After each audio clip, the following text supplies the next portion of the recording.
I woke up to the faint click of a camera shutter. At first, I thought I was dreaming.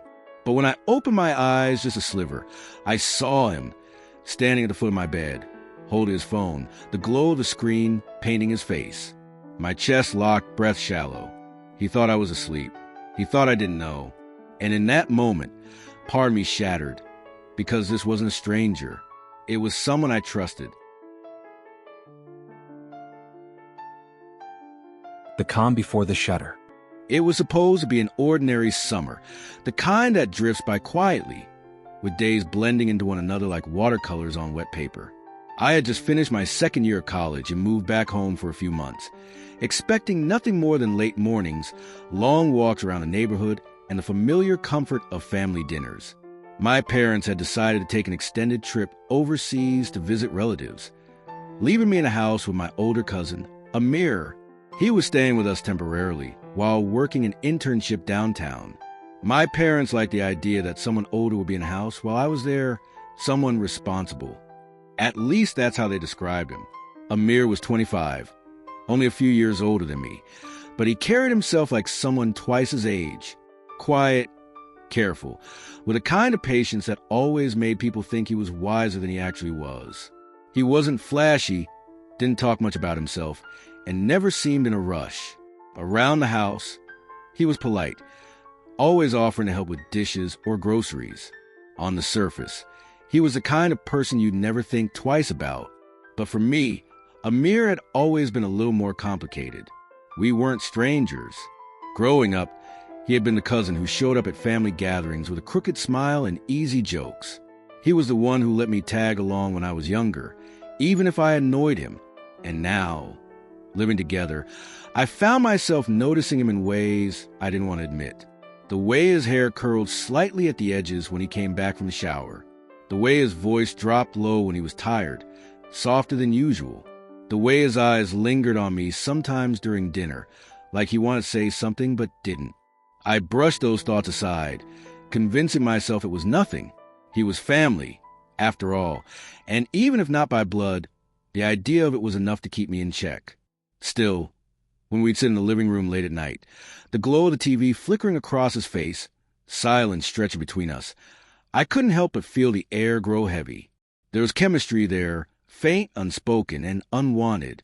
I told myself it was just me overthinking, that I was reading into things that weren't there, that Amir's quietness was an attraction, but just who he was.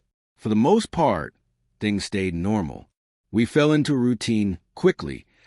I'd cook breakfast most mornings while he got ready for work. He'd leave with his bag slung over his shoulder, offering me a small nod as he walked out the door. Evenings were slower. Sometimes we'd eat together. Other times he'd eat late after long hours at the office. We didn't fight, didn't argue. If anything, our cohabitation was peaceful, simple, and yet, under that simplicity, I felt the ground shifting. It was in the little moments, the brush of his hand when we both reached for the same dish, the way his eyes seemed to scan me when he thought I wasn't looking, the times I'd wake up and find him already in the kitchen, leaning against the counter, watching me with that unreadable expression. Sometimes I wondered what went through his head when he looked at me. Still, I kept it all buried, refusing to let myself linger too long on those thoughts. Denial was easier than asking questions I wasn't ready to hear the answers to. One night, though, things started to feel different. It was a humid evening, the kind where the air sticks to your skin and makes you restless. Amir and I had stayed up later than usual, watching some forgettable movie. The living room was dim, only the soft blue glow of the screen lighting our faces. He sat on the other side of the couch, but his presence felt closer than ever. Neither of us said much, but the silence between us wasn't empty. It was full, dense, charged with something I didn't want to name. At one point, I turned my head and caught him staring. Not casually, not accidentally. It was a look that lasted a fraction too long, a look that burned. When our eyes met, he didn't look away immediately. His jaw tightened and something flickered across his face, hesitation, maybe, or guilt. I looked back at the screen, heart pounding, pretending I hadn't noticed. I went to bed that night restless, replaying the moment again and again in my head. Something had shifted, and I had no idea where it would lead. The silence between us. The days after that night carried an edge I couldn't ignore. Amir and I still lived the same routine. Work, meals, quiet evenings, but there was something new in the air now. A thin line of tension stretched between us, invisible but impossible not to feel. I woke up earlier than usual the next morning, though I hadn't slept much. The memory of his stare sat in the back of my mind, like a stone pressing down. When I walked into the kitchen, Amir was already there, pouring coffee into a mug. "Morning," he said, his voice calm, as if nothing had happened. "Morning." Our eyes met for only a second, but it was enough. That second felt heavier than any word he could have spoken. I looked away, busying myself with eggs and toast, trying to convince myself that last night had been nothing. But it wasn't nothing. At first, I thought maybe I was imagining things. Maybe he had just been tired, zoning out, and I happened to catch his gaze. But the more I tried to convince myself, the more cracks showed in that excuse. His eyes lingered too long when I walked past him. His silence felt louder, weighted, like he was holding back. It was in the pauses, the way conversations would stumble into silence and stretch there, as though both of us were waiting for the other to say something more. The way his hand brushed against mine when he passed me the salted dinner, and stayed there a fraction too long before pulling away. One evening, about a week later, we sat together on the couch again. Another movie played, though neither of us was really watching. The room was dim, the only light flickering from the screen. My leg brushed by accident, and I pulled back immediately. But instead of shifting away, he leaned slightly closer. Not much, just enough that I felt the warmth of his body beside mine. My chest tightened. I didn't move. We sat like that for what felt like hours. Both of us stared at the screen, but thinking of anything but the movie. My mind raced. Did he know? Could he tell how hard my heart was beating? Was this what I thought it was? Or was I reading too much into everything? Then, as if testing the waters, his hand inched toward mine on the couch cushion. Not touching, just near. So near I could feel the heat radiating from his skin. I froze. The air between us buzzed. My fingers twitched, betraying my nerves. And in that twitch, his hand shifted closer, until the tips of his fingers brushed against mine. It was the softest, smallest touch, but it felt like lightning coursing through me. I pulled my hand back quickly, heart hammering, and stood up. I'm gonna grab some water, I stammered, heading to the kitchen before he could say anything. I leaned against the counter, gripping the edge until my knuckles turned white. My reflection stared back at me from the dark window above the sink, wide-eyed, pale, confused. What was happening? When I returned, Amir didn't say a word. He just glanced at me, his expression unreadable. That night, I lay awake in bed, staring at the ceiling. My mind was a storm. Part of me wanted to believe I had overreacted, that the touch was accidental. But deep down, I knew better. And worse, I couldn't deny the way my body had responded. Over the next few days, the tension built higher. Every look, every pause, every accidental brush felt deliberate now.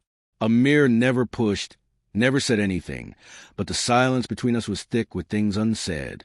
One afternoon, it almost broke. I had just come back from a run, sweat dripping down my neck, my shirt clinging to me. Amir was in the living room, scrolling through his phone. When I walked in, he looked up and didn't look away. His eyes scanned me, slow, lingering. "What?" I asked, trying to sound casual, though my voice cracked slightly. "Nothing," he said, quickly lowering his gaze. But his face betrayed him, his jaw tight, his lips pressed together like he was holding something back. I swallowed hard and walked past him, but my skin burned under his gaze. That night, it happened again. Another movie, another couch, another silence stretching too long. This time, it wasn't his hand that moved first. It was mine. I didn't even realize what I was doing until my fingers grazed against his, almost subconsciously. And when he didn't pull away, when his fingers instead curled slightly toward mine, my breath caught in my throat. We sat there, barely touching, but it felt like crossing a line I could never uncross. Then, Suddenly, the sound of footsteps outside the door broke the moment. My neighbor, Mrs. Khan, was walking past the house, her voice carrying faintly through the open window as she spoke to someone on the phone. Amir's hand snapped back instantly, and I jerked upright, putting space between us. Neither of us said a word, but the fear in his eyes mirrored my own. We had almost been caught, and yet even that danger didn't erase the electricity still humming in my veins. When I finally went to bed, I lay awake again, torn between shame and longing. I hated myself for wanting what I knew I shouldn't. I hated the thrill that mixed with the fear. And most of all, I hated how much I wanted to happen again. The night the line disappeared. It happened on a Thursday night, the kind of night that shouldn't have been different from any other. But it was. The house was quiet except for the hum of the ceiling fan and the faint buzz of my phone charging on a nightstand. I couldn't sleep. My chest felt too tight, my thoughts looping back to the same thing. Amir, the looks, the touches, the silence. Then a soft knock at my door. I froze. Another knock, slightly firmer this time. Yeah. My voice cracked, betraying nerves I didn't want him to hear. The door opened slowly, just a sliver at first, then wider. Amir stepped inside. He wasn't in his usual jeans or button-up, just a plain t-shirt and sweatpants. His hair was messy, like he'd been tossing in bed too.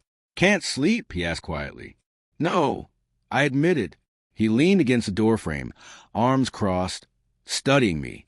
Me neither. The silence that followed was unbearable. My heart thudded, loud enough I was sure he could hear it. Finally, he shut the door behind him and walked closer. Each step echoed like a countdown. "Amir," I started, but my voice trailed off.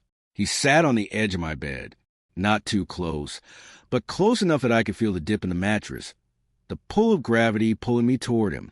For a long moment, neither of us spoke. We just sat there, the room heavy with everything unspoken.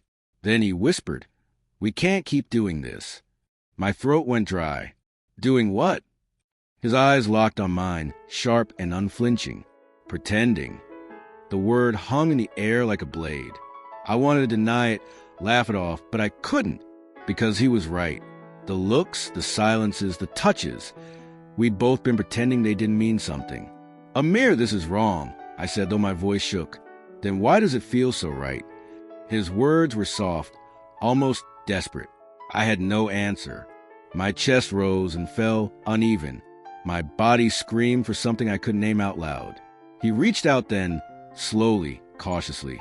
His fingers brushed against mine, testing. I didn't pull away. "Tell me to stop," he whispered. "Just say it, and I will." I should have. I knew I should have. But the words never came. Instead, I sat frozen, every nerve in my body alive, waiting. His hand slid into mine, firm now, no hesitation. The warmth of his skin against mine felt like fire. My breath hitched. "Amir," I whispered, but it came out more like a plea than a warning. He leaned closer, so close I could feel the heat of his breath on my cheek. "This is madness," I murmured. "I know," he said. His forehead rested lightly against mine, his voice barely audible.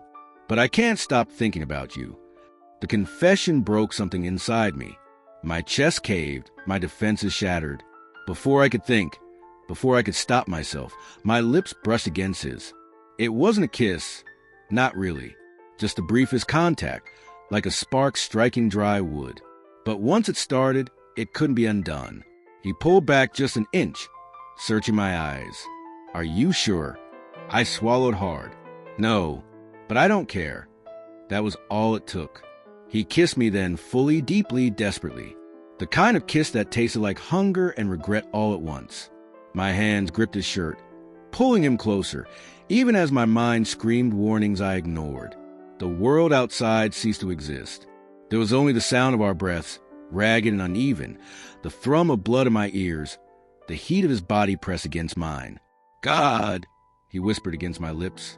"We shouldn't." "Then stop." I breathed, my words trembling. But neither of us stopped. Every touch felt like stepping further across a line we could never return from. Every kiss deepened the shame, and the thrill tangled together in ways I couldn't separate. At one point, a noise outside made us both freeze. The creak of the floorboards in the hallway. We pulled apart instantly, breaths heavy, staring at the door like it might swing open any second. It didn't. But the fear of being caught only made the moment heavier, more intoxicating.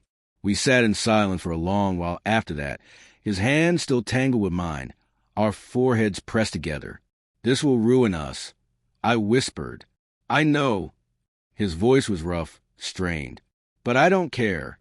The weight of his words crushed me and freed me all at once. I knew he meant it. I knew I did too. The rest of the night blurred, but the truth was clear. Something had broken wide open between us.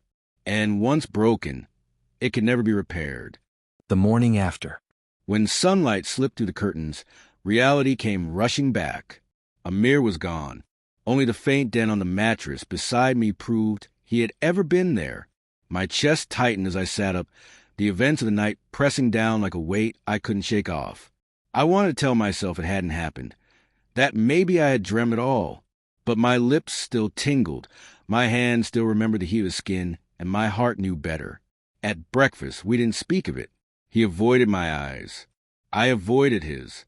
Each stolen glance was heavy with the memory of what we had done and what it meant. We both knew some lines, once crossed, can never be redrawn. That day stretched endlessly. Every word, every silence between us carried the weight of a secret too big to contain. I wanted to ask him if he regretted it. I wanted to ask him if he would pretend it never happened. But the fear of hearing either answer kept me silent. Later, when I was alone again, I stared at the ceiling and realized something terrifying. No matter how hard I tried, I couldn't bring myself to regret it. And maybe that was the worst part.